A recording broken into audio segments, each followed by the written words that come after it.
volume, All right. man. Make it sound like a bird would be playing it. Oh, like a bird would be Yeah, playing can you it? play yeah. a bird themed song, please? Only do chords a bird can play. Okay. Did not disappoint.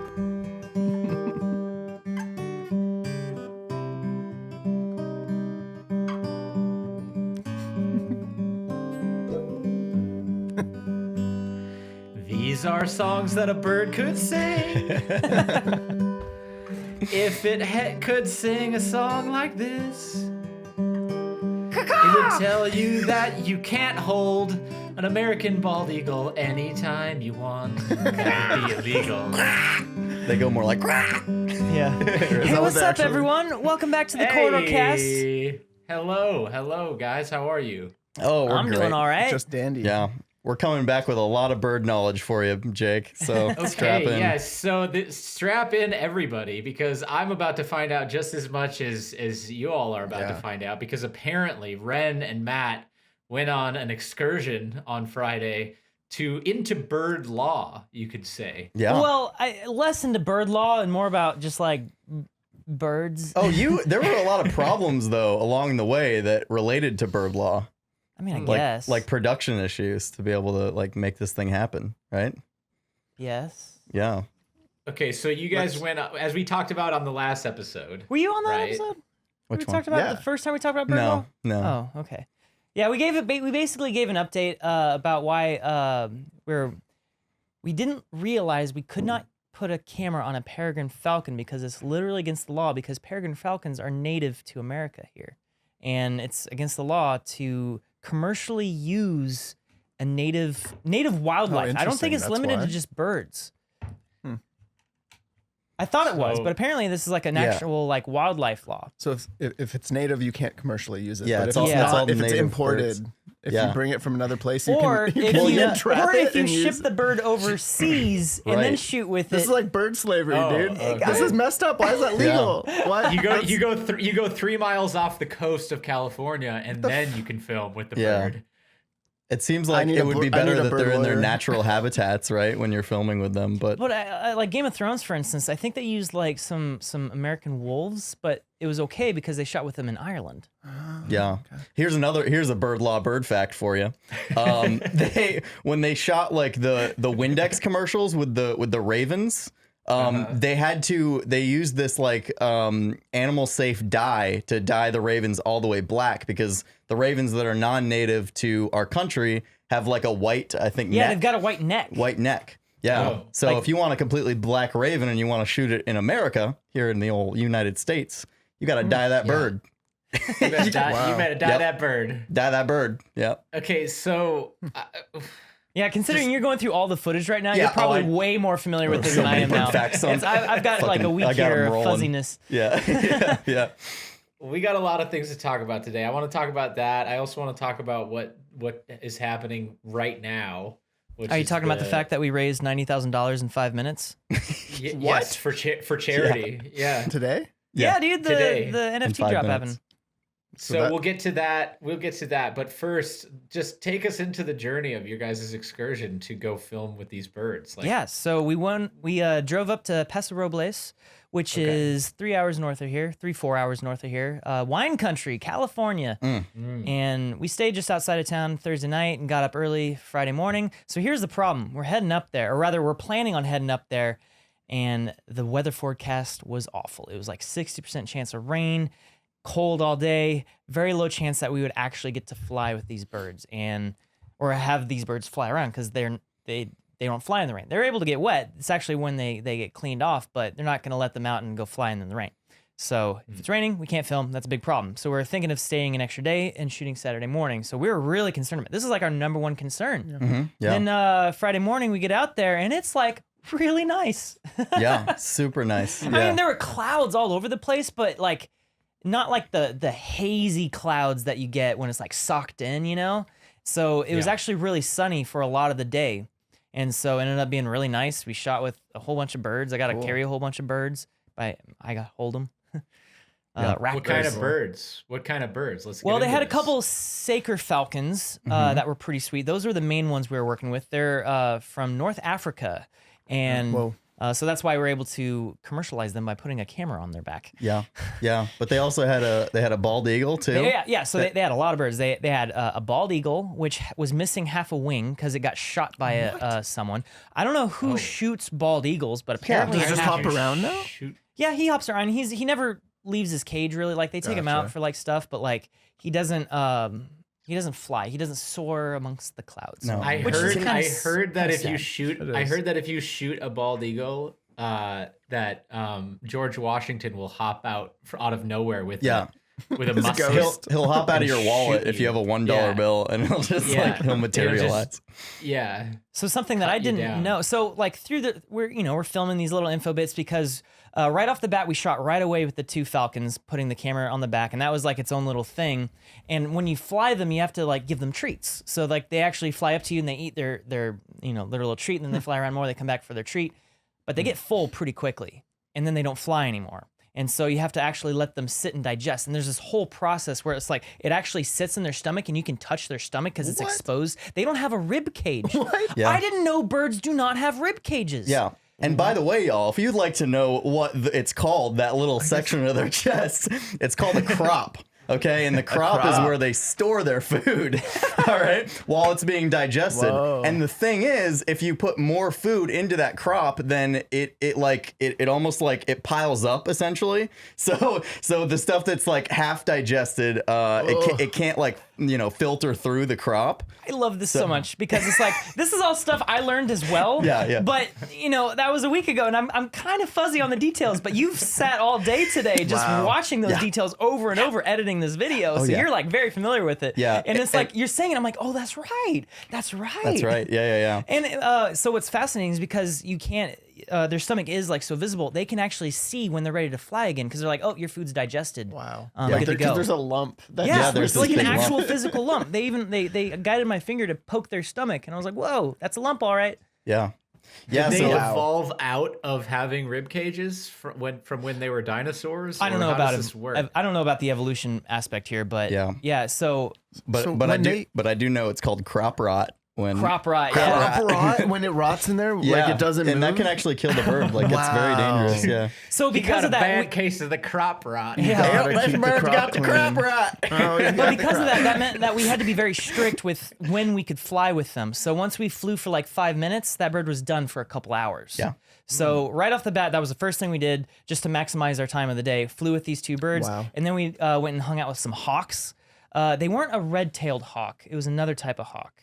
Because red tails are native to America. Yeah. I forget the name. I can't remember the name. Yeah. Anyway. It was a cool hawk. And what's the cool thing? Here's another little bird fact for you. Pretty much all of the birds of prey that they had at this falconry experience, they're all really smart animals, right? So you need to constantly entertain them. And one thing they do is play fetch. Yeah. Right? Isn't it crazy to have seen those like hawks and the falcon? They literally like go over, they pick up a toy, they bring it back and drop it, and like sometimes they'll even like hop around for the toy. Yeah, too. with the toy. They'll they'll have a toy in their hand and they'll hop around and they look like little dogs, giving the ball back to their another thing. So the falconry experience, falconers, I always just thought they were a specific subset of bird trainers that only deal with falcons. Apparently no. Falconry applies to all birds of prey. Wow. Like eagles, owls, hawks. It's like the Kleenex of bird training titles. Right? Yeah, Because it's that kind of bird trainer. Yeah, the Jello trainers, the Band-Aid trainers. I could be totally wrong about this, but I thought that all falcon is like in the genus of the ordering of the species, like raptors or something. Raptors. So all.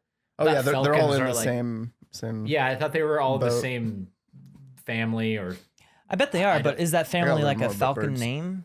I thought so, but maybe I'm wrong. Maybe it's I don't know. raptor. That's something we didn't learn. That is not a bird fact we learned. No, that's not a bird fact we learned. That may not be a fact at all. I think I remember being comments. younger and then going to like nature centers as a kid and like they have the birds and then they tell you about the birds. It's one of those Yeah, I do know that the red-tailed hawk is technically a buzzard, not a hawk. Yes. Yeah. Yes. Really? What? Bird facts. It's a buzzard. And also, so like Disney. We need a button. Bird fact. Bird facts. Call. You have to give yourself a beak buzzards, when you do that. the word buzzard or the name was made famous by Disney because as an association with like vultures, right? Like all the buzzards buzzard. are out, they're gonna get you. But it's like technically a buzzard is just a type of hawk, Yeah. which are not buzzards. Yeah. Yeah, exactly. It's like there's hawks and buzzards. They look very similar. So not all buzzards are hawks, but all hawks are buzzards. No, I think it's the other way around. oh my gosh, our bird facts are confusing. There were a lot of bird facts flying around. So like, If you're here to find out the truth about the raptor family of birds, like good luck, because you're not going to find it here. Yeah. And so like as part of this, I got to hold a lot of these birds. Like I got to hold the hawks, the falcons on my arm, which was a really cool experience. Like growing up, like the peregrine falcon was like my favorite animal.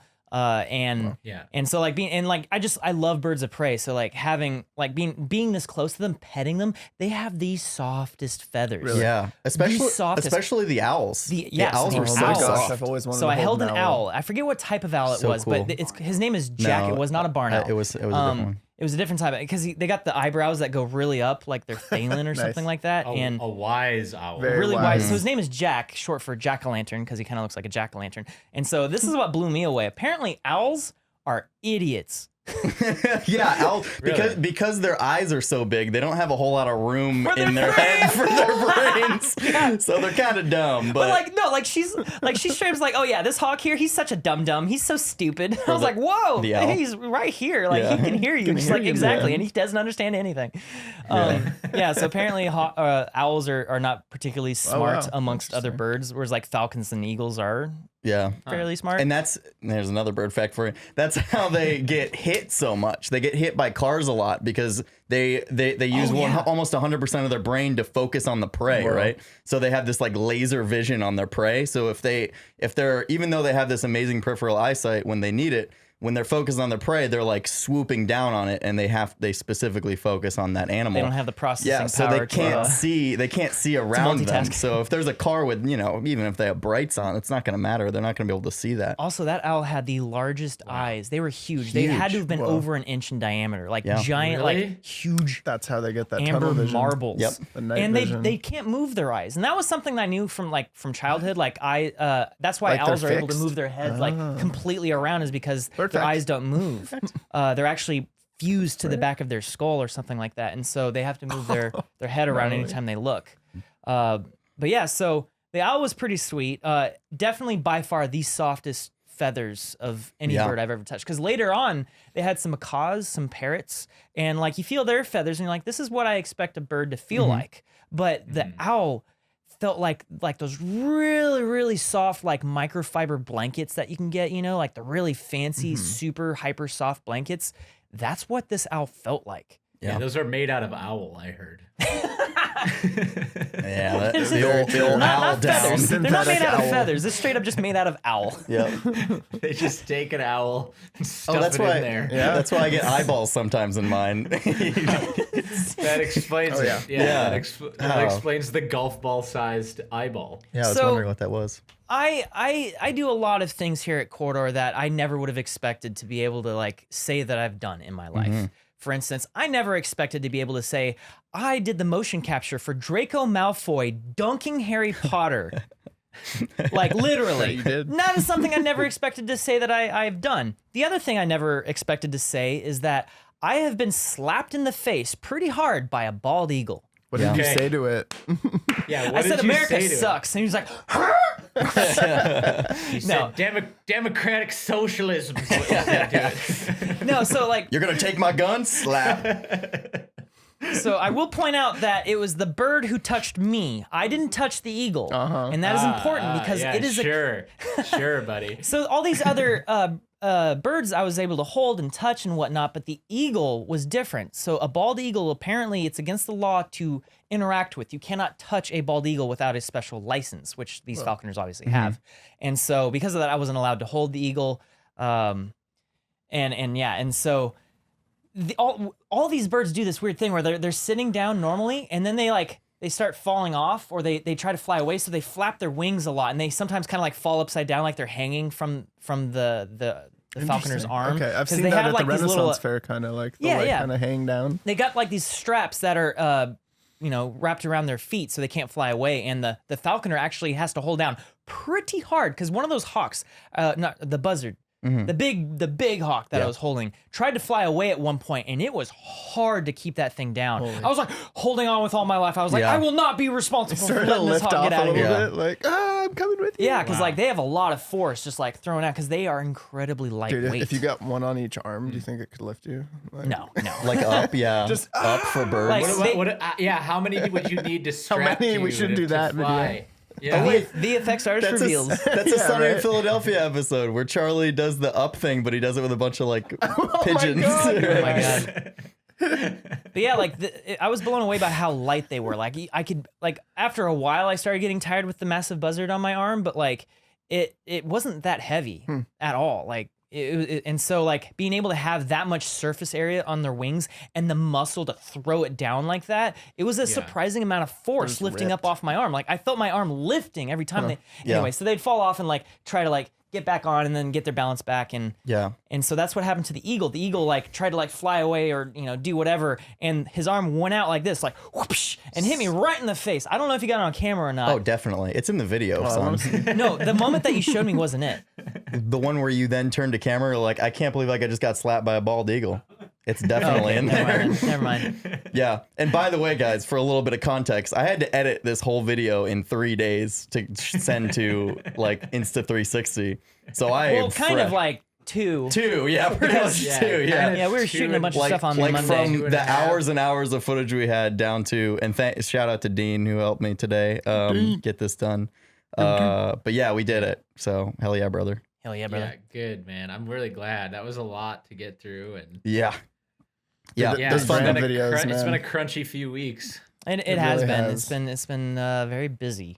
Hey guys, Brandy O'Daniel here, back with another exciting podcast sponsorship. Today's sponsor is, of course, the wonderful, the epic, the amazing, the incredible Storyblocks. If you don't know, Storyblocks is the complete stock solution for all of your stock asset needs. You're always going to get to that point in the post-production process where you need a little something to just tune up your video. That could be everything from B-roll and video to After Effects templates and motion graphics to audio and music. Storyblocks has a virtually unlimited library with over 1 million royalty-free, high-quality assets, which allow you to take those and put them in your videos and make your videos better without having to go off and shoot and create and fabricate and produce other assets on your own. This saves you a lot of time and money. And with Storyblocks' unlimited all access plan, you can get unlimited downloads royalty-free for any type of project that you want, meaning you can use them in commercials, you can use them in your own YouTube videos, you can monetize them, you can unmonetize them, you can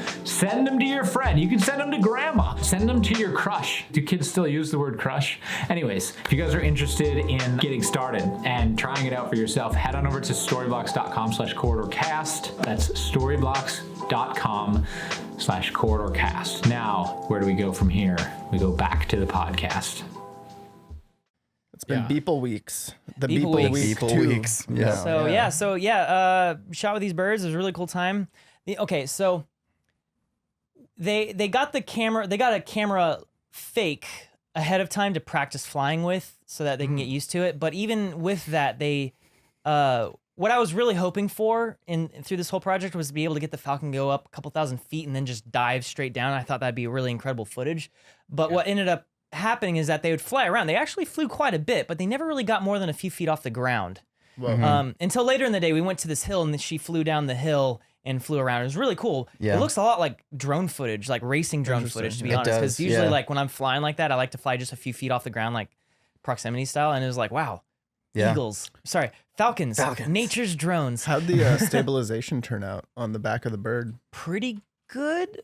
So unfortunately, the birds are flapping pretty hard, and the Insta360 Go 2, I don't have the camera, can stabilize everything in the yaw, one axis. Like it can twist end over end like this very well. It stabilizes that perfectly.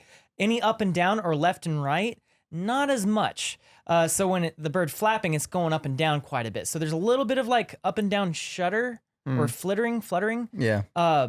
But you can crop in a little bit. So there's a few different modes you can set your warping to. You can make it ultra wide, and that's where it has the least amount of stabilization. It didn't look that good. But when you set it to linear, it actually does like the distortion, you the get a little bit more de-warping. of a crop. And that gives it more room to stabilize. And that actually looked really good. Yeah. And if you set it, I ended up not rendering any of these, but if you set it to narrow, it actually crops in on that and gives you even more room to stabilize. Okay. But what I ended up finding from that, I watched a few things from that with it on narrow crop with more stabilization. But the problem is that like the camera is flapping so much, it's inserting rolling shutter into the image itself, which is just a side effect of using a CMOS sensor. It's every single camera that we use has that. So if you whip your camera around, all the walls or straight lines are going to curve a little bit. Yeah, and so when you're stabilizing that, it's not going to be like proper. So that's what you're kind of seeing. Like that little bit of fluttering you're seeing is a little bit of that actual rolling shutter coming through being stabilized. Yeah, but it's a weird thing. But like, at the same time, it's not for the entire flight. No, it's only not. for the hard flapping moments. Because the thing is, like, another thing that we ran into that was a pretty big problem was the lack of wind at the front of the day. That's right. And because there's no wind for the birds to have enough lift to be able to use the wind to properly soar through, soar through the air. They have to use their energy and expend all their energy on flapping their wings. So they get tired and they don't want to fly and so they much. get tired, and so the footage doesn't look as good. But like once the wind started to pick up, they can soar a lot more and they can glide. And so those gliding shots where they're like banking and they're like going through trees and stuff. Dude, some of the shots were pretty sweet. Incredible. Like one shot that literally I was like, that was it. That was amazing because I was reviewing it and the Falcon, I think it was Kaito, the female, was banking around. And so she was turning like this, soaring, and her head was turned towards camera. And it's like, it literally felt like I was on the back of a dragon, just like chained in as the Falcon was just like looking at where it's flying. It was cool. Yeah.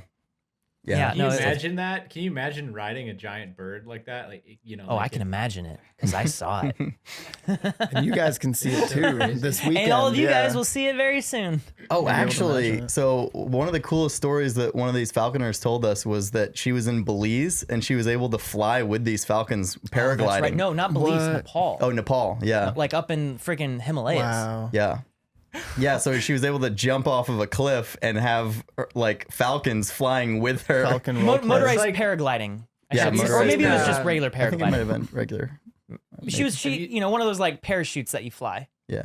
Have you seen Meet the Parents? Obviously, Yes. Everyone's seen that movie. And when he goes to meet Owen Wilson, and Owen Wilson's and he's in like this huge house and he's like the perfect boyfriend. Hey. Oh, wasn't he like, the guy who like the story? That He, story is like so. This one time I was paragliding. Yeah, the whole in wedding thing out of a giant single piece of wood. He's like, I was paragliding in Whip Nepal this with up. some falcons. yeah, exactly. Yeah, it is one of those That's what it crazy reminds stories. me of. It's like, so I was paragliding. Oh, it was in Nepal. I had my falcons next to me. Naturally. And I just thought, oh my God, I should make this investment. Yeah. So funny, dude. That movie is classic. Yeah. It is. It really is. It's one of the greats. Oh, one other thing. So what's so wild is that they've got all these birds all over the place, and so we went into their house right at the very end of the day to see like their parrots and macaws, and they had a kestrel, which is a tiny falcon. It's literally about this big, and I put it up on. She handed it to me on my hand, and so I'm holding him, and really like it kind of hurts to have them sitting on your hand because their talons are like. But the force isn't much and they don't weigh much, so it didn't really hurt. But it's one of those things that your brain thinks it should hurt more than it actually does because you got these needles that are claws. poking you. Like a cat, kind of. Yeah. Kind of, yeah. So I'm like, whoa, and this is crazy. And then it jumps up and lands on my head and then immediately goes down to my shoulders. And so I have this kestrel just sitting on my shoulder, which was super sweet, but also probably the most intimidating thing I faced that entire day. For one reason, I would look. Sorry, this guitar keeps falling. No. I would look over, and the kestrel is just sitting there, inches away from my eyeball. Just ready to pick, dude. Honestly, like I was putting a tremendous amount of trust into this bird here because it's like I was afraid. Like I took a selfie video of it. Where I look over at it, and he does one of these things where he's like, and I was like, okay, don't bite me. He just licks his Seriously, beak. all he had to do was just like do a little peck, and I don't have an eyeball anymore. Yeah. Just licks your That'd be a eyeball. dick move, man. But that's I actually lost my eye to a kestrel. the smallest falcon. Wimpiest. What the hell's bird a of kestrel? It's a tiny falcon. Very, very small. But Very the lethal. kestrel is the only Just as deadly. legit like bird story I have. I mean, I know you've probably heard it a couple times at this point. I think I've probably told you guys. Did I say this story on the podcast last time where I was feeding some French fries? Oh, yeah, dude. No, this is sad. Yeah, This so is a I learned more about it. tragedy. It was a kestrel. Basically, Oh, I was the pigeon. No, it wasn't even a pigeon. It was like a finch. I had just come out of a Joshua tree, and I'd gone through Jack in the Box, so I was in my old convertible at the time, and I was just throwing like tiny little French fries out into the street or in the parking lot, and like all these birds were around eating them. I was like, ha, ha, ha, eat, bird, eat. I don't know if that's good for the bird or not. I feel bad if it is, but at one point, like I went to eat, and I looked back, and like all the birds are gone. I was like, that's weird. Where'd they go? So I throw another French fry out there, and this little bird comes hopping out, like the most adorable bird comes hopping out of this bush in front of my car. And then one moment it was the little bird, and the next moment it was a bigger bird, because literally the kestrel had flap, like dove and literally dive bomb, flap right onto the Just bird, splat. like just wings flayed out. I was like, ah! I just lured this bird to its death without damn. realizing it. And so like I was telling the story to Anita, the person who runs the falconry experience, and she's like, "Oh yeah, I was kestrel. She's probably sitting up on a telephone pole, like right above you, just waiting for that exact thing to happen. So you made that happen." I was like, that does not make me feel any better. That was you. It reminds me of like Galaxy nature- Quest, man. When they like go to that little mining planet and the little like alien guy comes out, he's like, "Ooh," and she's like, "Oh, he's so cute," and then like he gets devoured by the Yeah, rest of that's them. right. Like all of his friends eat him. Yeah. Nature's pretty crazy, man. Especially Nature's metal. wild. It's It is totally beyond all. Yeah, it's beyond everything. It just is. You know? Yeah, but the thing is, like, we need predators like that. You know, it's not like, oh, they're hurting the cute bird. You know, they're like, this is all part of a balanced ecosystem. You know, yeah, it's way beyond us. That's You were think, trying to do a good deed by feeding a bird, and you fed two. I mean, But, like speaking Maybe of like more. the Double bonus. circle of life there, it's like I read up a little bit a while ago on how removing the wolves from Yellowstone literally changed the rivers within Yellowstone. And so I mentioned that, and then Anita just took it away from there, and she knew the story perfectly. I was like, wow, okay. And it's the idea that like you remove the wolves, suddenly all the prey don't have a predator to keep them in control, so they graze more, and it literally changes how like the rivers start expanding or something like that. You might be able to tell the story better. Ooh, no, No, okay. I thought maybe not that you heard one. that part. I was. Yeah, but- because it's like now the prey that normally would have predators to keep them low, they eat all the grass around the rivers, and the rivers start expanding. it can trickle down, like because like there'll be overpopulation sometimes because like they won't get culled basically, you know, by the predator. Right. Like insects overpopulating. Gotcha. Okay. Like, yeah, it can get really crazy. It's just kind of it was need very those interesting to predators. find how delicate the balance is for something like that, and so that's why the bird laws are in place to to keep you have to have a GPS unit on these birds so that you don't have like for these foreign birds, I should say, the immigrants. You got to keep track of the Jesus. So my question is, who enforces these bird laws? Is there like a special bird law agency There like probably Men in is. Black? I'm not sure so. because I really hope Anita so. was saying that like if we actually put our camera on a peregrine falcon and someone like complained, they could lose their license, and then all of their birds would get taken away. Like it's a big deal. So I assume there's some sort of regulatory agency involved. Dude, they're just birds in suits, Holy shit! like penguins. There's the Well, penguins. yeah, so the reason why I meant, Two eagles just show up. Oh god, that's stupid. so the reason why they have to keep the GPS trackers on these foreign birds is because if they accidentally get unleashed into the wild, they could start crossbreeding with the local wildlife and completely change the delicate local ecosystem that I was just describing. And, you know, apparently it's a big deal. So Which is why I was a that is a little bit big deal. confused about the whole like domestic bird laws, you know, because like it's forcing people to bring in aliens in like I mean, yeah. alien species into another place. Yeah. And like, what if they get away in the production? Like, what if they get away from the trainer? Then you have like what you that's just true. described happening. I mean, yeah, you'd get I mean- fined. I imagine on top of losing. Yeah, I mean, there's a lot of.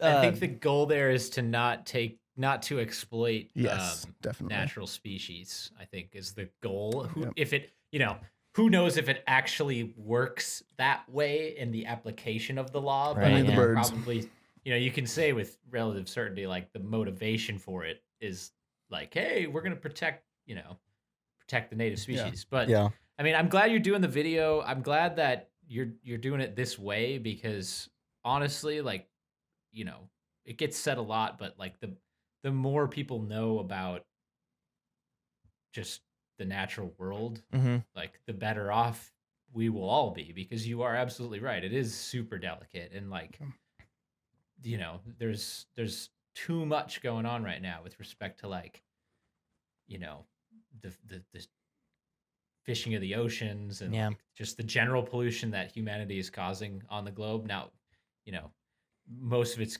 coming. America does a pretty good job of like putting in place like economic and environmental restrictions that sort of help, but like it's the problem is it's like it's debatable. It's so yeah, I mean, it is debatable. You're absolutely right, but like it's beyond just us, it's beyond just like, and so, but my point is like the more that we can get content out there that displays a little bit of that, even if it's just a little bit. Yeah, a little bit of awareness goes a long way. Yeah. It's like Leo DiCaprio had that documentary that he put out a few years back called Before the Flood. Yep. Yeah. And it's Good all doc. about climate change. Really And good. it's all about like all these different ways to, try to be better about, not contributing to the environment. And he got so much hate. He got so much controversy surrounding that because he had to fly all over the world to shoot all these scenes for the movie. And they're like, what is your carbon footprint for like just to make this movie, you hypocrite? And it's like, but at the same time, he made this movie that was seen by millions of people that made them aware, whereas they probably wouldn't have been. So does that offset his contributions? And the argument is that it does. Yeah, absolutely. It's hard to say. It does. Like, yeah. But yeah, I mean, I guess, yeah. What I was going to say a moment ago is that what I've noticed there are a lot of birds of prey in cities. Like I keep noticing them around here, not here specifically, but like I'll be on the highway and I'll see like, that's a huge hawk. That's cool. And so I mentioned that, and she's like, oh yeah, it's because, when we're putting in all of these new buildings and pushing the wildlife out of the city, it pushes all the bigger wildlife out, but the smaller wildlife remains, aka rodents. And that is prime food for birds of prey. And that is why they have also remained in the city. Imagine for a hawk how easy it is. It's well lit. You don't have any grass anywhere. You just have rodents like running around in between dumpsters and stuff. Dude, we had such a bad mice problem in my last apartment. So apparently, we had Orkin come over to our house a couple months back to kill all the black widows at our house. Oh, fun. And I know, it was awful. routine inspection. Worst day of Wren's life. Anyway, he was like, he was talking about how in my area of the city, the rodent, like mice and rats, the population has exploded over the last like 4 or 5 months. Like we're talking 400 or 500%. Really? And so the number of calls they've gotten to deal with rodents have exploded, like way more than the rodents have exploded. I was trying to make like a literal joke, but it didn't really come out that way. Like the rodents aren't exploding. They're literally not exploding. Yeah. That's the problem. We need to have more exploding rodents. I wonder if there's any cool footage of like birds of prey in a city like, well, any big city, but like New York or, getting Planet a kill Earth 2 did a whole like urban canyon. urban episode. I'm not sure if they did birds of prey, but it's really interesting. It's kind of the same vein as what you're talking about. It's like all these animals that have adapted to urban living around the world. And it's a really cool episode. Definitely check that out. I have Planet Earth 2 on Blu-ray. I'm gonna have to check that one out. Yeah, I it's the saw it. photography is really cool. Yeah. There's like monkeys in India. That's and right, like, yeah. like all these So like I remember, random what was the tigers guy's and name? Central Park. Do you guys right? remember? Yeah. Do you guys remember Animal Planet, the TV channel? Yeah, of course. Who was the guy who was like basically the American Steve Irwin? Oh my gosh. he was like the big like animal like guy, and he but he was like American and like did stuff. I remember watching his show Is his too. name Jeff? I feel like it was Jeff Jeff Corwin. Yeah. Yes, Oh, Jeff that's Corwin. right. Jeff Corwin. Jeff Goldblum. Jeff Yes. Goldblum. One of my earliest too. memories of Peregrine Falcons was an episode he did where he was in New York City in a cab, and it was all this bill like, oh, look up there, oh, and they're like going around corners and it's like B-roll of like skyscrapers and stuff. Apparently, there's a big peregrine falcon population in downtown Manhattan. They rule the Because skies. they roost on top of these skyscrapers, Yeah. and they fly around. And they like Dude, they they get eat the rats well on the with ground. all the rats there. Oh, too. yeah, they're Those comfortably huge New living. York rats. Oh my gosh. It's crazy how we it's build like a feast. we build all these mega cities and like animals have to adapt to them, but they find a way. You know, nature somehow They, finds a way. Find a way. I wonder They found a if any of them ate the famous NYC subway pizza rat. Yeah. What was what's a pizza rat? What? You remember the GIF or the video that went viral like a couple years ago? It was literally this rat who just didn't give an F about any people around Dragging a whole dragging pizza. this piece of pizza, the slice. It was a huge New York style piece of pizza, slice of pizza. Yeah. Dragging it up steps, and it was like taking a lot of effort, just like carrying it up step by step. And some person just recorded a video of it, and It was This the huge most rat. New York thing I've ever seen in my entire life. yeah, Like, right. the fact that the rat had no regard. It's like, I'm locking any- you. Yeah. It was like literally, it was like my another way. person on the stairs. Can I go get a That's slice? Come on. That's what's so funny about it. That's what's so funny about it. Because he's like, so New York. This piece of pizza is 3 times his size. And he's trying to haul this thing through the subway. It was Nature amazing. finds a way, Jake. Yeah. Nature finds a way. Clearly, it's going to find a way to wipe us out. I'll tell you that much. Yeah. Well, it sounds like birds have it pretty good in the United States, at least. If you're a raptor, like, I gotta find they, this they get more tweet. breaks than a union worker. Yeah, they honestly, do, like, yeah. like you guys, I'm glad you guys got a flight out of them, Yeah. dude. Like, Yeah. it's like, oh no, the birds need their manicure. Yeah. After 20 minutes of They work, need you their- you they have need to their- give them the calm app. What's it called? What's it? The catch? The crop. The crop. It yeah. needs a crop manicure. Yeah. A little we need massage, it's a little crop crop massage. dust. yeah. crop dusting. Dang. This reminded me of a tweet. I thought it was about birds, What's but his- I totally forgot. It's actually about fish. So he said his name is Tim Urban from the Twitter account Wait But Why. Fascinating guy. He says, feed a man to fish, feed him for a night. Teach a man to fish, feed him for a lifetime.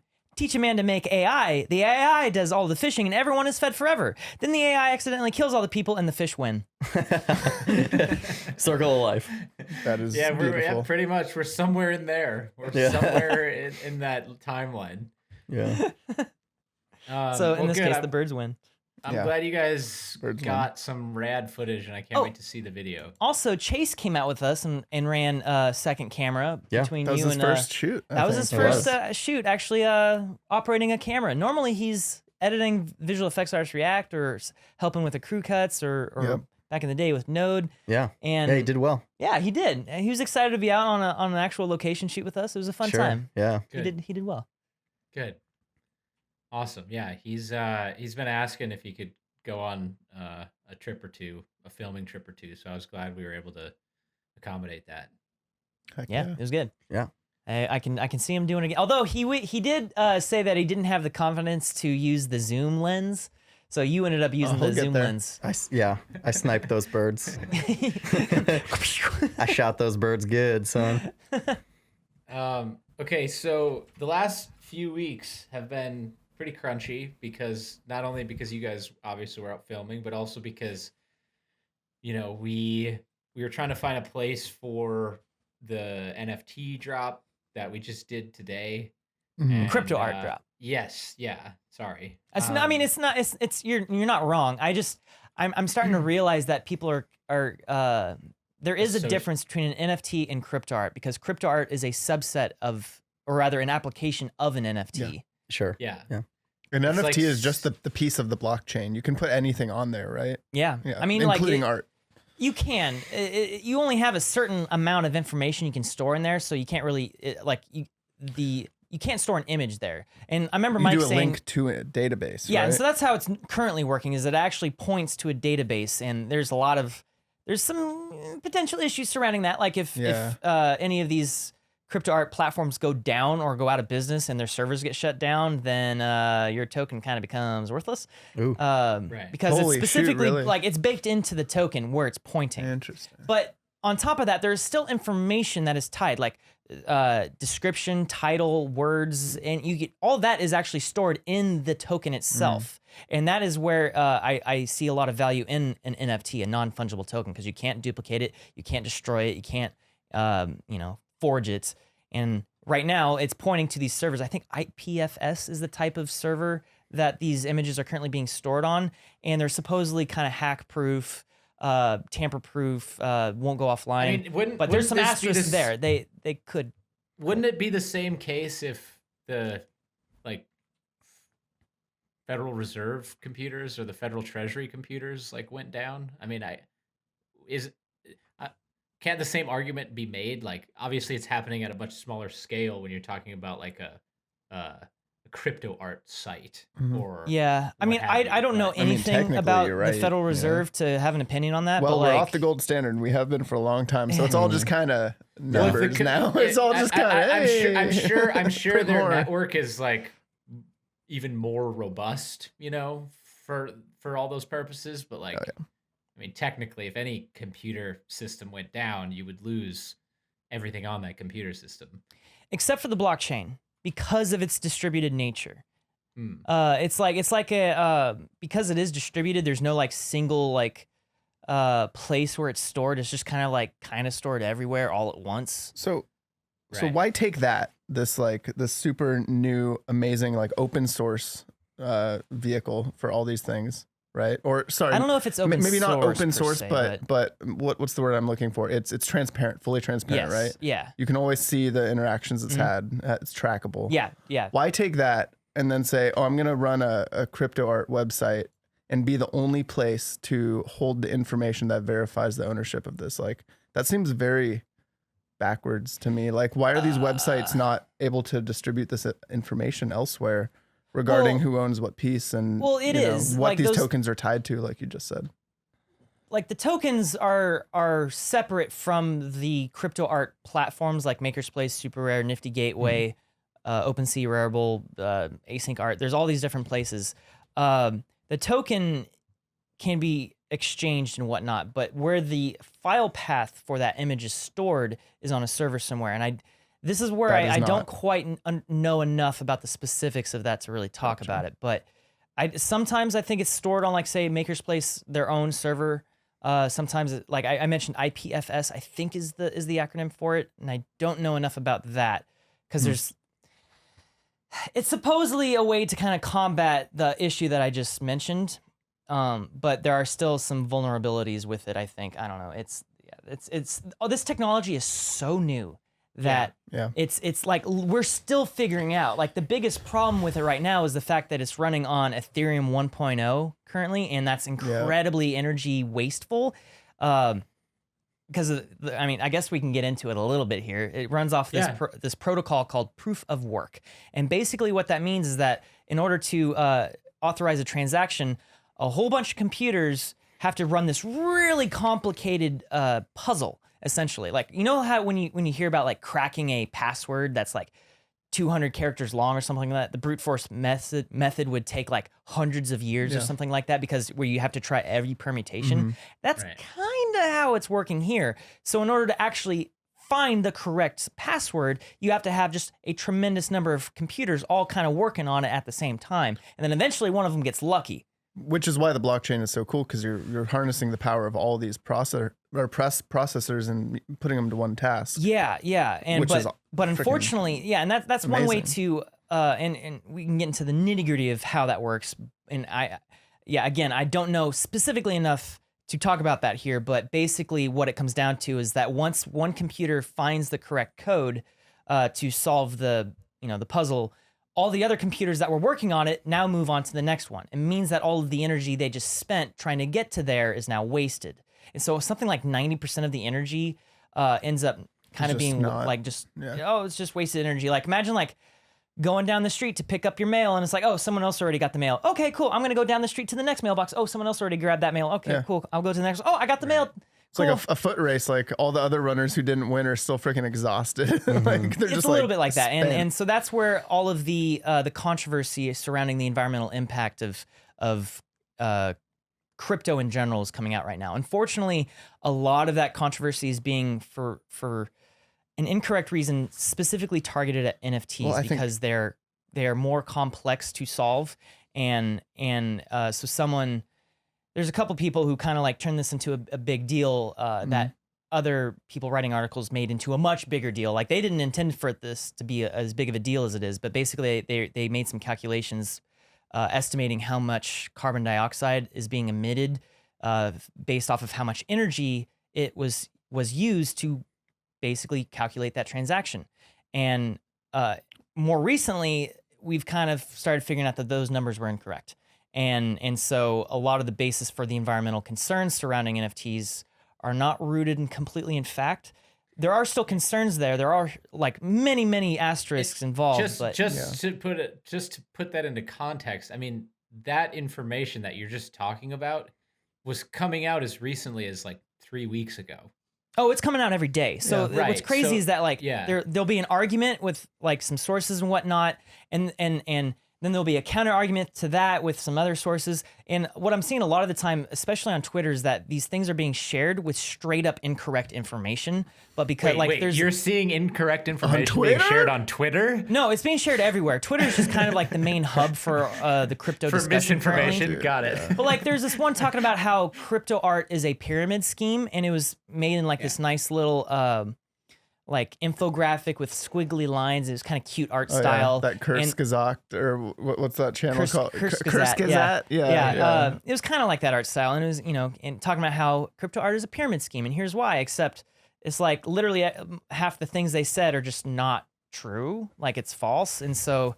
But people are sharing it as if it's true. It's blowing my mind because it's like we saw a lot of this surrounding like the political landscape last year, just with misinformation and people just running with it. It was a big problem. And we're seeing that exact same thing happening in the NFT space right now too.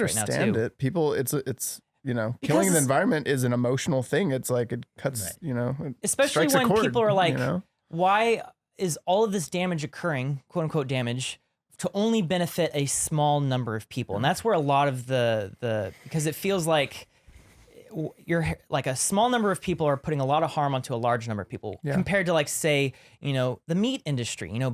Eating beef is really bad for the environment because of their farts and the sheer amount of water it takes to grow all the food to feed the animals. But at the same time, this is an industry that feeds millions of people, billions, and millions of people work in this industry. So this is not something that you can just easily like kind of move away from. And that, as bad as it is, it's kind of like, it's rooted really hard. Whereas NFTs, even if it's less of a problem, I'm just talking about the arguments people are using. I'm not saying that this is actually the case. And so even though it's less of a problem, because it's only benefiting a small number of people, it is therefore worse. But well, I mean, look, like it's the emotion behind it makes sense. Yes. Yeah. Like look, if I just told you and you accepted as fact that there was a small number of people harming a large number of people, that would be a cause for concern for anyone, right? Get that guillotine, man. Let's go. And so but obviously, like this comes with a context which no one quite knows fully. So complex, dude. Like, how can you know exactly how much carbon your one transaction on the blockchain is making? So that's like, the issue, is that there are many different ways to calculate this, and none of them are totally correct. And in fact, even in the original, there's a website called cryptoart.wtf. This is like the start of it. Mimo Aitken, I think, was the author of it. And he just wanted to bring up something that no one was really talking about at the time. He didn't want it to be a big thing. He was just like, oh yeah, by the way, like this is kind of like something to think about. But then, of course, you get the big websites, the big news sites. They latch onto that, and they take this stuff as is and then write big articles with really, really catchy headlines. And so then that gets distributed to the whole mass of people who just kind of read the headline, maybe skim through the article, and just take it as truth. This is something that I've been researching pretty heavily for the last several weeks, and I still feel like I have ways to go before I understand this better. I've been doing so much reading, hours and hours of reading, and I still feel like I don't have a complete grasp of everything, because the more I research, the more I realize I don't understand. So if I'm struggling to understand this, I guarantee you the people who just read a single article or 5 articles on Medium or whatever aren't gonna know. And so I've been talking with a few experts in both the cryptocurrency field, ecological impact field, and crypto art specifically. And I'm trying to compile resources. I'm gonna actually try to interview these people on camera so that eventually we can make a video just kind of distilling this. One of my main worries though is that like I'm trying really hard to be as unbiased as possible, but at the same time, here we are producing crypto art. Yeah. By its very nature, by definition, I am biased, because part of me is going to want to justify why I'm doing this. Sure. But at the same time, I do want to get to a correct answer at the bottom of this. Yeah, you should seek the correct answer more over anything else, because honestly, if the correct answer is actually it's terrible, then it's probably not something you're going to want to strongly engage in, you know? Yeah. So right now, it seems like regular NFTs, just minting a single edition something, isn't that bad. Like the entire blockchain consumes less than 0.1% of all the energy we produce, compared to like 70% going towards transportation. Yeah. Like all of our gas cars, like. Can I say the like dollar figure that we came to? Because not yet. Okay. Because I still don't have a high degree of confidence that number's correct. All I'll say then is that if we do continue after this charity auction doing NFT stuff on the channel, we'll be doing carbon offset. Yes, that is true. Times like 100 of the worst math projection possible that we know of. We'll take that and like times it by 100 and just donate that to carbon offset. Well, like until we know more. You know. Beeple just finished this whole charity auction on Nifty Gateway over the weekend that was specifically for carbon offsetting. They raised like $6.5 million. Holy moly. Wow. And in a stroke of an instant, they completely offset the entirety of the NFT industry. However, another huge asterisk, because the asterisks are endless, it's what's called greenwashing, which is the idea that like, it's kind of wishful thinking. There's no way to actually remove the carbon dioxide out of the air. And so one of the ways that when we say carbon offset, it's like, oh, we're going to plant some trees. And it's like, well, a tree over the course of 20 years only removes this much carbon dioxide, and it's not really a useful amount. Yeah. And so it's not actively offsetting anything. And it's going to this organization that was just made, so who knows what they're going to do. So there's a lot of kind of confusing points surrounding this.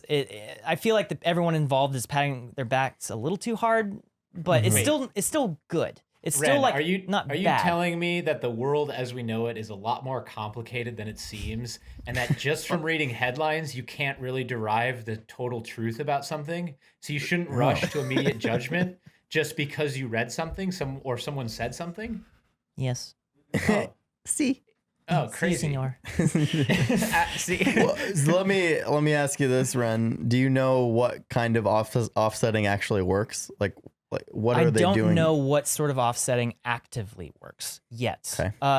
But that's not to say that carbon offsetting doesn't work. It is still probably definitely good to at least do. So what Nick was saying, that like for every NFT drop, a portion of that is going to go towards carbon offsetting. And the numbers Nico came up with, basically, it's a lot less than you would think. We're talking like dozens or hundreds of dollars rather than thousands or millions. And so I think what we're going to end up doing is being like, all right, however much we got to offset, let's multiply that number by 100 just to put a blanket wide thing covering everything. But here's the thing. Ethereum, I just said, wastes a tremendous amount of energy. So does YouTube. YouTube consumes about the same energy as the entire Ethereum network. Oh shit! And that's unplug your YouTube. Ethernet cords. So one of the guys I'm talking with mentioned this, and okay. Turn your display to 240. 240p minimal display. But it's like, but listen to this. I'm about to blow your mind. Now I I don't know that this number is for a fact. I still got to actually confirm these numbers with him, but he mentioned this and he said a 1-minute video with 500,000 views has the same environmental impact as a single NFT. Wow. Well, now I feel like a dick. Wow. This is all your fault. So That's this goes right, back to what I was thinking. The reason why this is a whole big problem is the fact that canceled. it is so transparent. That is the real thing causing all of these this outrage, because you can point to that number and be like, you see, you did this. I'm pointing at this number of how much energy was used and therefore how much carbon you put in the air. This is something I'm pointing at that you did. Yeah. Whereas, you know, like I can't point at Amazon and be like, well, that Amazon 1-day delivery I got, there's no number I can point to say that's the carbon footprint for it. You can calculate it. You can like do a tremendous amount of homework to actually figure out the whole pipeline and all the emissions that come from that. But the fact that it's not transparent, no one's aware of it. No one's outraged over it. But NFTs are an easy thing to point at. And especially when you have a guy making $70 million. I mean, a lot of the comments and the arguments I've been reading on multiple platforms, and not only associated with our crypto related stuff, but like just in general. In general, yeah. Like has been, I think it's a mix of like, almost like the environmental thing and the concern is one thing, but there's also, I think, a lot of people just like, I don't get this, and I'm angry because this seems pointless. It seems pointless, and then exactly. The environmental impact thing on top of that compounds that, because it's like, well, it's harmful and it's pointless. And then they read stories about how people are getting their art stolen and profiting off of that. So they're like, this is hurting the little guys, which stealing people's work and profiting off of that actually is a problem. That actually is like legitimately a bit of a problem. However, this is a byproduct of the fact that this is such early days. This is the same reason why, like, you know, media companies were pissed at YouTube back in the early days of YouTube because people were literally ripping TV shows and movies and uploading them to YouTube. They're feeling the same way the little artists are feeling now. Yeah, exactly. And you so used that's to be able to watch movies on YouTube. It was 1 of 10, 2 of 10, yeah, 3 of 10, you know? Like, yes. they had $1 billion lawsuit against them from Viacom. And that's Google. When Google bought them, the whole conversation around them buying YouTube was Google's going to all of a sudden be responsible for this $1 billion liability. And, you know, they worked their way through it. But and that's now no longer that much of a problem. We still face bootlegging every now and then, people ripping our videos, posting them to TikTok. I literally just saw a TikTok the other day, it had millions of views. Of all of the VFX shots from the Star Wars video I made, like, you know, Millennium Falcon on the highway. No credit whatsoever. No credit at all. I think eventually enough people commented watermark. that he mentioned credit in the comment, but it was like buried. It didn't bother me. I'm not bothered by that sort of thing that much anymore. I've been seeing my frickin' YouTube videos on ads that I'm not getting compensated for at all. Like, so often over the last couple of years, I've become a little numb to it. I mean, that's not to say that we're not, you know, trying. Thankfully to now, though, fix it. The audience is like amazing, and there's audience always is so incredible. all the comments are always the giving policing credit, that they've done on this, just like the self-policing just from viewers, is impeccable. Thanks, everyone. I'm not saying that ironically. Like, I mean that. That is amazing. Yeah, you're absolutely right. We get emails almost every day of somebody sending us a video that we didn't know was out there. That's just a complete rip and re. You know, so yeah. But yeah, so to get back to what you're saying, I think probably a bigger problem than the transparency fact is what you said. People don't see the point, and it's because it's kind of confusing. It's straight up hard to explain. No one sees the value. No one, and because they don't see the value, they don't see the point. And you can't really explain it. Well, like, artists are making more money now. Yeah, that's great for artists, right? And they're like, yeah. Who cares? No one cares about artists. There's a reason why they're called starving artists. No one cares about artists. If I told you that a man opened a bottle of water and drank it, and he made $70 million, you'd kind of be pissed off.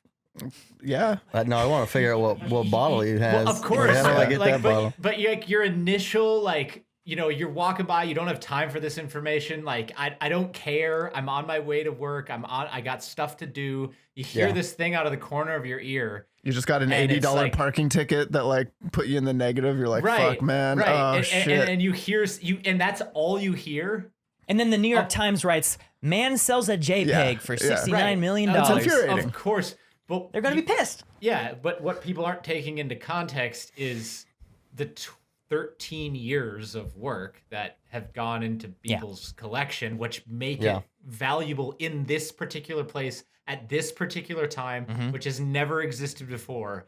And who knows who knows what's going to happen. Also, people say like, what was wrong with the current system? There's already current ways for artists to thrive right now. And it's like, well, is there? They're like, oh yeah, commissions. Okay. And it's like, oh, really?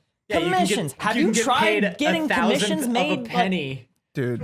Or trying to get someone to buy your commission. It's like, it's people from the outside being like, oh, this system's already in place. It's good enough. And it's like, no. It's not like otherwise more people. You can't blame the artists for like seeing a system that is already functioning and saying, "Oh, I can make money doing this and like actually make what I think I'm worth." And more. And let's go. You can't blame current ways artists can monetize their work is like one way is like selling T-shirts, and I can get into that. The amount of energy is used to just make T-shirts, but also to go to conventions to do all that. There's all kinds of fees in place, and like when you actually start comparing the environmental impact of like art shows, trade shows, selling a whole bunch of T-shirts, it's actually slightly better for the environment to sell an NFT than to like go to Comic-Con to sell your T-shirts. A note on those conventions. My dad was a union carpenter when I was growing up, and sometimes he would hire me onto these like convention gigs where they just needed extra hands.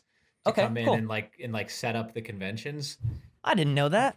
Yeah, we would. So what would happen is we would go into these conventions and it would be like a changeover, right? And so like one is ending and the next one is starting, and they would take all the carpet from the prior convention because it wasn't the right color or texture or whatever it was, and just roll it up and get rid of it. Wow. Yeah. Like, I don't know if it went straight to the dumpster or somebody else was like trying to buy it in between. The carpet scabs just grabbed it and like you're put talking in a Chuck E. Cheese. You're talking about like, imagine it was the Twin Cities Convention Center, which is like this 100,000 square foot building.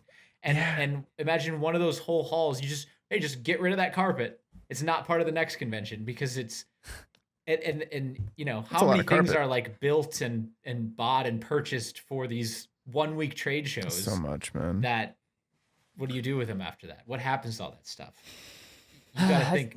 Who knows? I tell you what, man, this outrage has actually been getting to me. Like, I had to completely disengage from reading the comments on the videos lately. If you guys leave a comment on this video, I will not read it.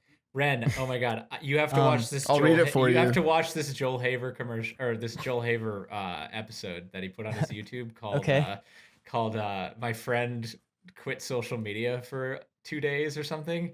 I saw that. It's so funny. I won't spoil it for you, but you should watch it. But yeah, so like what it comes down to is that like, I've done so much research into this, and every time I try to engage with someone to try to change their mind, I have like a small chance of convincing them because my arguments are usually not very good. I'm not a good debater. And I'm still working on getting all my facts straight and whatnot.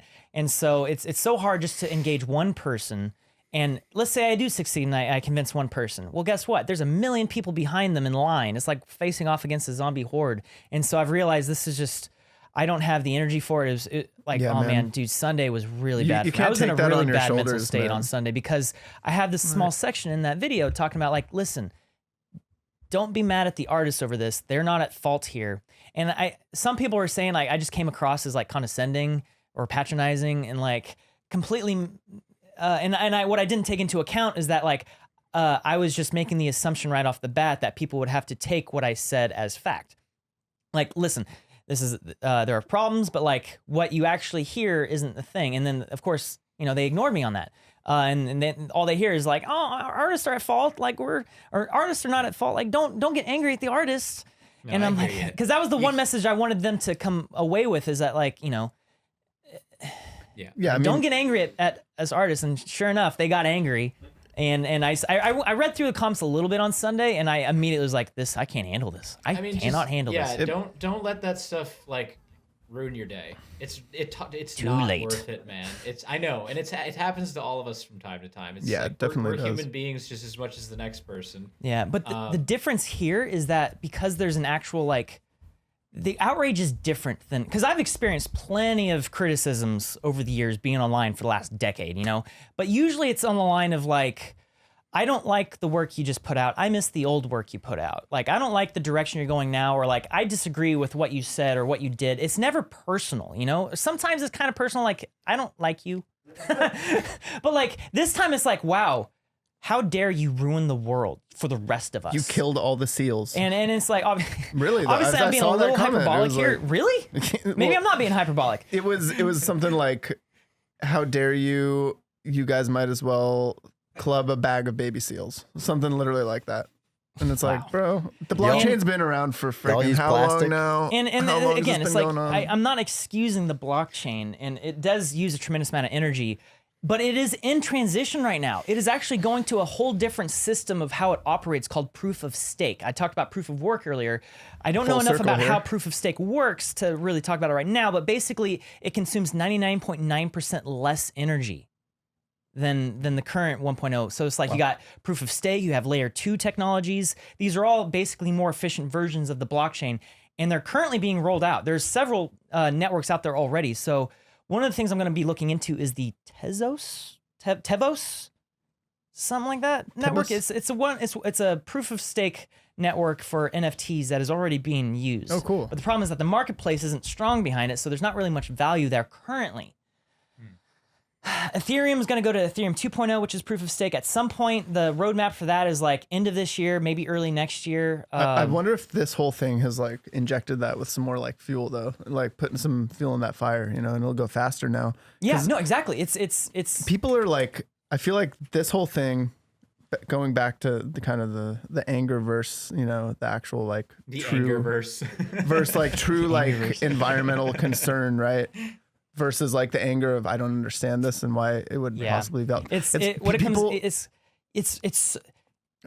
the arguments that can be made are don't really hold much water, because it kind of dips into whataboutism. It's like, oh well, wow, are you vegan? What does your Amazon history look like? What one was like, how many t-shirts do you buy? Like, all those things aren't a good way to like argue for in favor of NFTs. The holier than thou, like yeah, and it's like, but at the same time, it's like, that is an issue because they're getting outraged at this tiny little subset of all these other problems that they're ignoring. You know, it's like getting real. It's like, well, they don't know all that exists because people are just, this has forced people to now have to learn about the blockchain. And it's like, not easy to learn. No, it isn't. And a lot of people have just said, oh, okay, Bitcoin, remember when it got really big and then it all crashed? I knew that was going to happen, right? Because it's Bitcoin. And then they don't care about it. And then now they see this, you know, on all the papers. You got these headlines. I've talked to like, geez, I've had conversations with my parents, friends of mine from back home, all wondering like, what is this? Like, how does this work? And it's like, well, we're all figuring it out, but now you have to too, because like you want to know what's going on. But like, it's rough. It's a few factors that are making for a really crazy cocktail. It's hard to understand. It's easy to seem pointless. And your chances are the only things you do understand about it are a few headlines that pretty much all say it's ruining the environment or stealing someone's work. Which it partly is. Yeah, but like, but it's getting better. Tiny bit compared to what people actually think it's doing. Like, I'm not even talking about comparing it to, say, Amazon or the top 100 corporations that are actually responsible for 70% of the emissions in the world. That is a fact. Yikes. Like, I'm talking about like even within the arguments that are like this amount of this NFT released this much carbon dioxide. It's like they're actually looking at one open edition, which was like 2,000 NFTs minted all at once. And so we're talking like numbers that are actually straight up incorrect that their arguments are based on. Yeah, because an open edition of 2,000 NFTs does not represent the average mintage, right? For an NFT and that is actually sale. why we didn't do an open like edition. Cost of that would be so high, just it would be gas crazy fees, that like it would. I don't know why you would ever do that, but well, if you're Beeple and you know you're gonna sell them like all, Nifty Gateway, they do open editions, but those pieces are selling for like $500 to $1,000. I literally watched this person make $1.4 million in 7 minutes. because it was an open edition for $999. Yeah. I forget his name. That anger you feel, I feel it too a little bit. They lost. And 1,400 of them sold in 7 minutes. Crazy. Okay, let's do the math on this. It was amazing. Can we do the But math it really was- quick? Can we do the math really quick? Okay, they got 1.4 in gross, and then their gas fees to mint all of that took it down to 1, and then they Think got that much? To one? probably It's really expensive. 1 million? yeah, probably. 400K on Yeah. gas. No, Yeah. the gas fees change. It depends on the time of day you mint. It Of depends course. on How much No, F but, is that, like, right? well, how long ago was that? Like recently?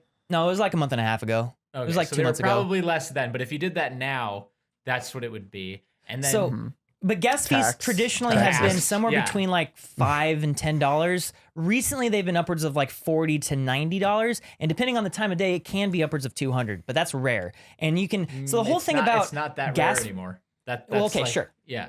No, I mean it still is a little bit. But the thing about Ethereum is that it's the gas fees are all completely based off of demand at the moment, and what you're paying for is a slot in line. And so you can. There's 3 different options for gas fees. You can be like the slow route, the medium fast route, or the like VIP route, and they go up in price. And all the gas fee is just paying the miners who are actually doing the calculations. And so like when you hear like, oh, I've got my mining station, they're literally just making money off of gas fees essentially for all the transactions. And it's unfortunate that it's called gas because it's like it's like it further cements the confusion. You might as well call it seal bags. Seal Seal bags. baby seal blubber. here. Here's your club. How many crates of baby seal blubber? I should have laughed at that. That's fucked up, man. But yeah, But really, it's not a good term. It's not. I guess what it comes down to is there are valid reasons to be concerned about NFTs. Majorly because it's a very new technology. No one fully understands how this works yet. It's an emerging industry. I lost my train of thought. I totally lost it. Where was I going? I mean, I think the train has arrived, man. The train's at the station. It's complex, and we're learning. We're trying to absorb all this info. Yeah. And So it's like no matter what I not say, just be idle. there's always going to be someone who is going to come in with their argument and their concern and be like, oh well.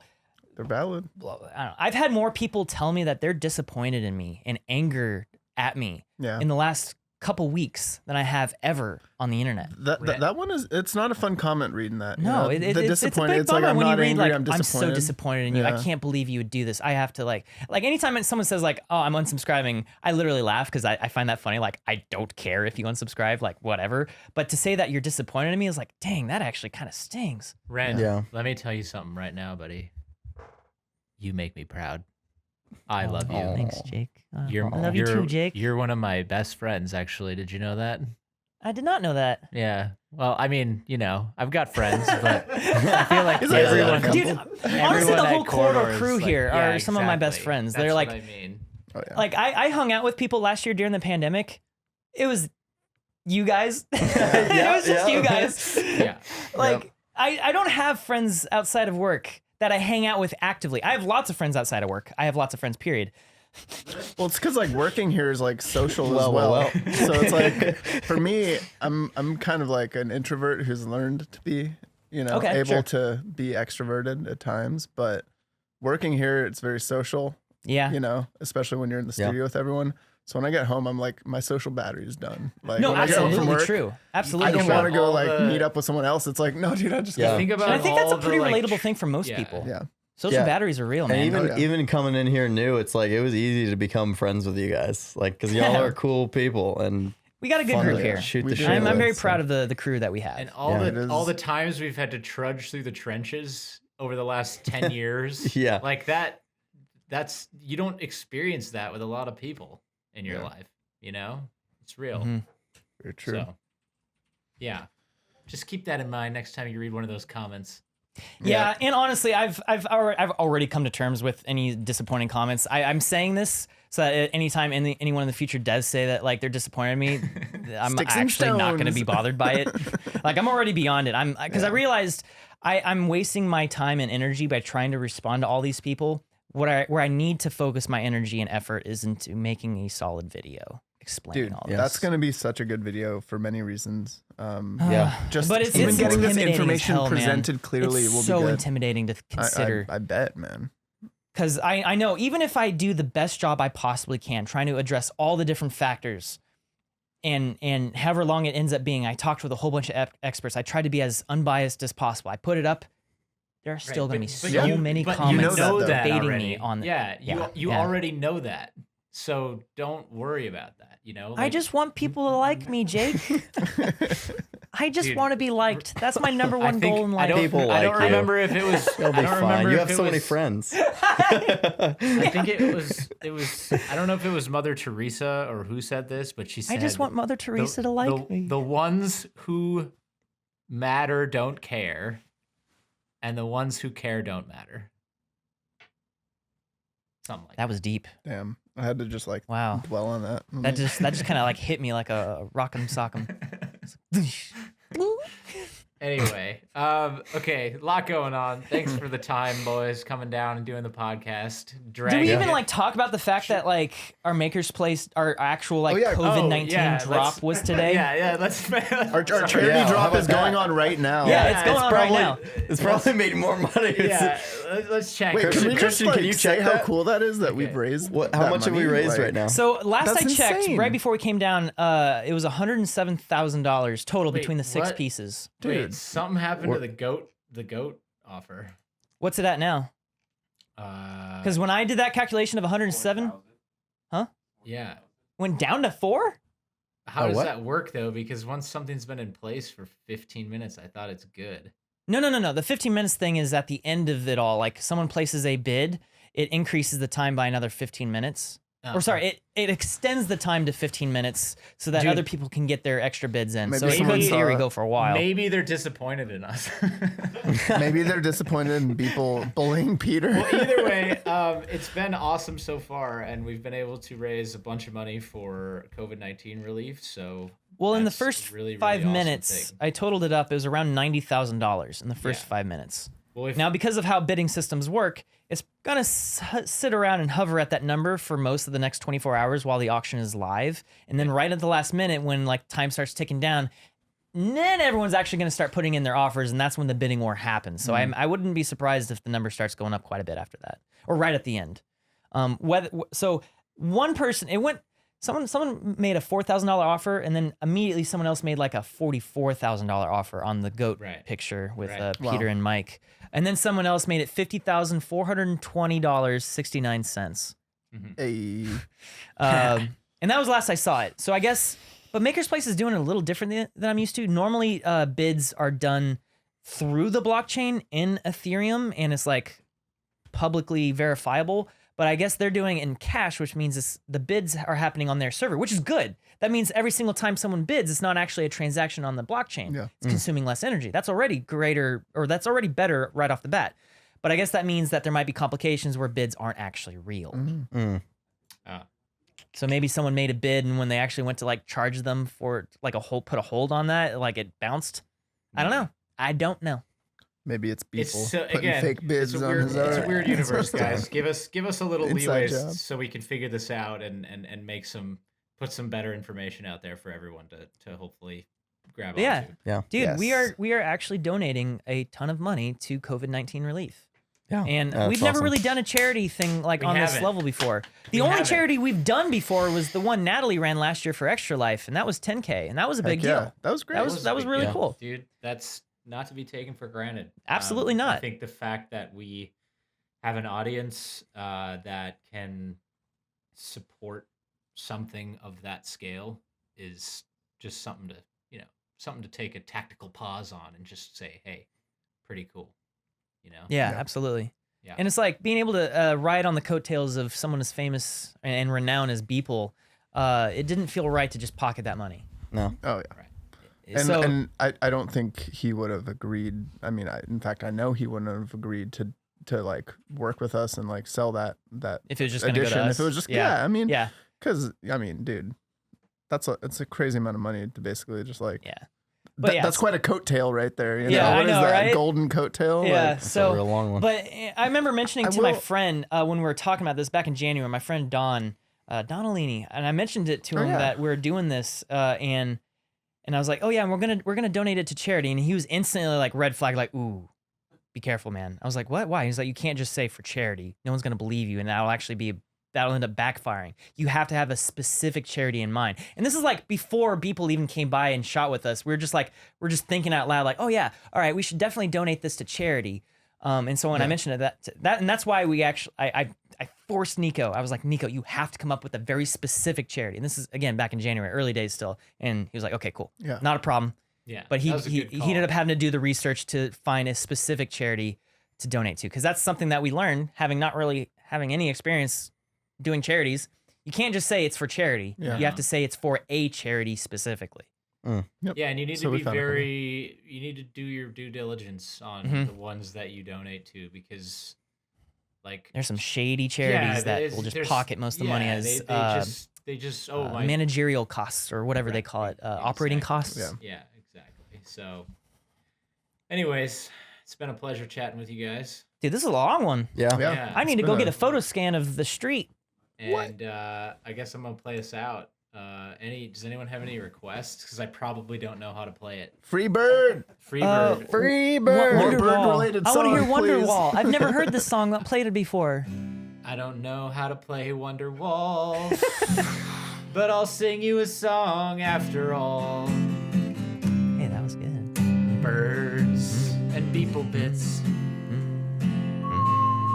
Birds and people bits.